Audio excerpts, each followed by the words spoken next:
योगी जी, आपसे किसने कह दिया कि हमारे पूर्वज मुगल हैं? योगी जी, इतिहास पढ़ो,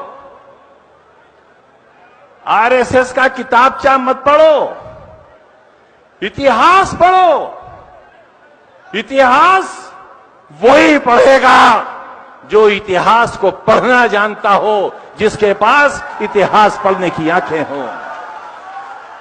इतिहास पढ़ो योगी जी, इतिहास पढ़ो।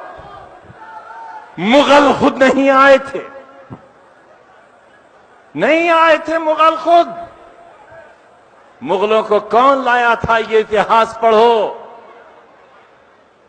अकबर महान थे या नहीं थे, आज इसकी बहस का दिन नहीं है। लेकिन योगी जी, ये बताओ, अकबर के सिपहसालार मान सिंह क्यों हुए थे? बताओ, हम जानना चाहते हैं। कौन थे मान सिंह? जोधाबाई से उनका क्या रिश्ता था जो आपकी पत्नी थी? बताओ योगी जी। हमारे पूर्वज नहीं थे मुगल, न कल हमारे पूर्वज थे, न आज हैं, न कल होंगे। हमने आपके सामने 1000 बार कहा है कि हमें हमारा दीन, हमारा कुरान, हमारी हदीस, हमारे नबी का फरमान है, खबरदार किसी के मजहबी पेशवा का अपमान मत करो। और क्यों? इसलिए कि तुम्हारी किताब, जो तुम्हारी रूह है,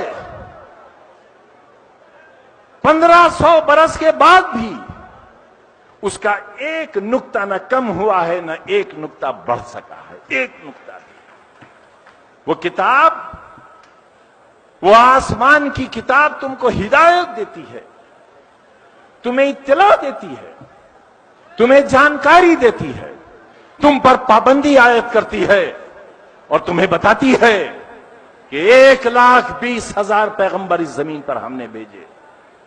अल्लाह ने, ये आए उसका पैगाम लेकर। लेकिन तुम्हारी इस किताब में सिर्फ चंद का जिक्र है, ये तुम्हारे नबी हुए। मैं आपसे जानना चाहता हूं, 1,20,000 वो पैगंबर और वो नबी कौन थे? लिहाजा बहस हुई इस पर उलमा के बीच, और उलमा ने यह तय किया कि दुनिया में जो महापुरुष पैदा हुए उनके बारे में इसलिए कुछ न कहो क्योंकि हो सकता है वो अपने जमाने के पैगंबर रहे हों, अल्लाह के दूत रहे हों, इसलिए उनकी शान में गुस्ताखी मत करो। योगी जी, मुगल हमारे आदर्श नहीं हैं, हमारे आदर्श राम हैं, हमारे आदर्श कृष्ण जी भी हैं। लेकिन योगी जी, हिंदुस्तान की दूसरी आबादी आपसे जानना चाहती है, बताइए मोहम्मद साहब आपके आदर्श हैं या नहीं हैं? हजरत इमाम हुसैन आपके आदर्श हैं या नहीं हैं? बताओ योगी जी, बताओ। हजरत ईसा मसीह आपके आदर्श हैं या नहीं हैं? सुल्तान सलाहुद्दीन अय्यूबी, जिसने समंदर के किनारे अपनी फौजों से कहा कि कश्तियों को आग लगा दो, आग लगा दी कश्तियों को। सामने दुश्मन था, बहुत ताकतवर दुश्मन था, और बहुत मामूली सी ताकत की फौज खड़ी थी। और सुल्तान सलाहुद्दीन अय्यूबी ने कहा कि सुनो, तुम्हारे पास पैगाम हक है और तुम्हारा ये ईमान है कि तुम्हारी जिंदगी का मालिक वो है जिसके लिए आज तुम मैदान अमल में निकले हो। एक तरफ समंदर है, दूसरी तरफ तुम्हारा दुश्मन है, इधर भी मौत है, उधर भी मौत है। ये बुज़दिली की मौत है और वो शहादत है। बताओ कौन सा रास्ता इख्तियार करोगे? बताओ योगी जी, आप इन्हें अपना आदर्श मानते हो या नहीं मानते हो? हमने बता दिया कि हम बापू को अपना आदर्श मानते हैं, लेकिन नाथूराम गोडसे को हम बापू का कातिल मानते हैं। नाथूराम गोडसे हमारे आदर्श नहीं है। इसलिए यकीन हो मौकम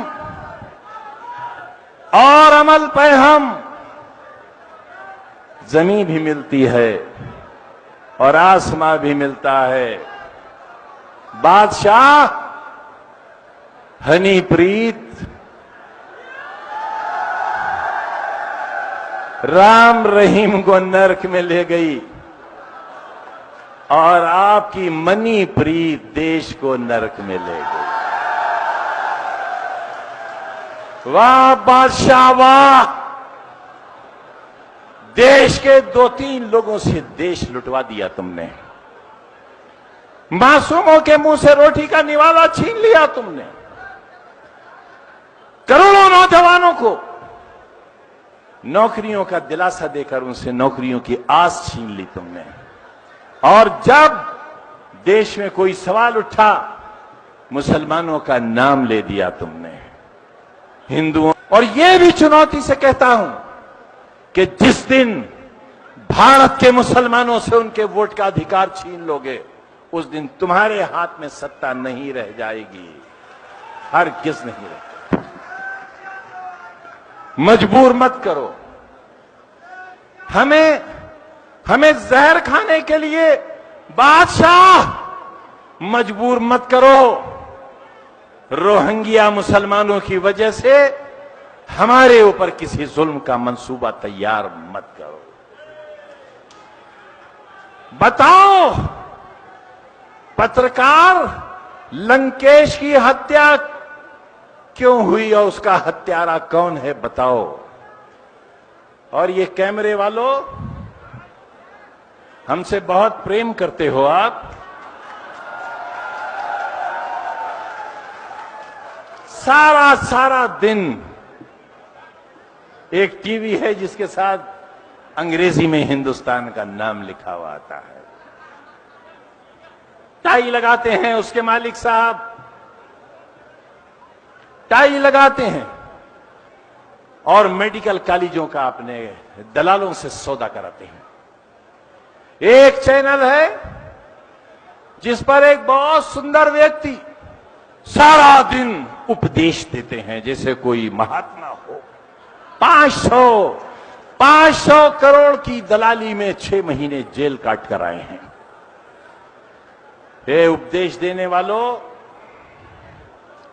हमारे पास तो 1 मिनट का इश्तिहार देने का भी पैसा नहीं है, लेकिन ये हमारा सौभाग्य है, आपके चैनल सारा दिन हमें गाली देते हैं।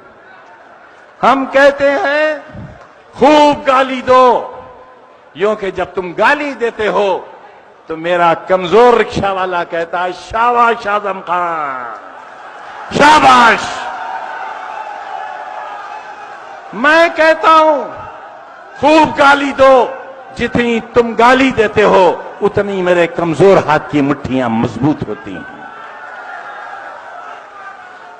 मेरी तारीफ मत कर देना, मेरी तारीफ करोगे तो ये बंद मुट्ठियां खुल जाएंगी और मेरा कमजोर पत्थर तोड़ने वाला कहेगा कि चैनल बिका था, अब खान भी बिक गया।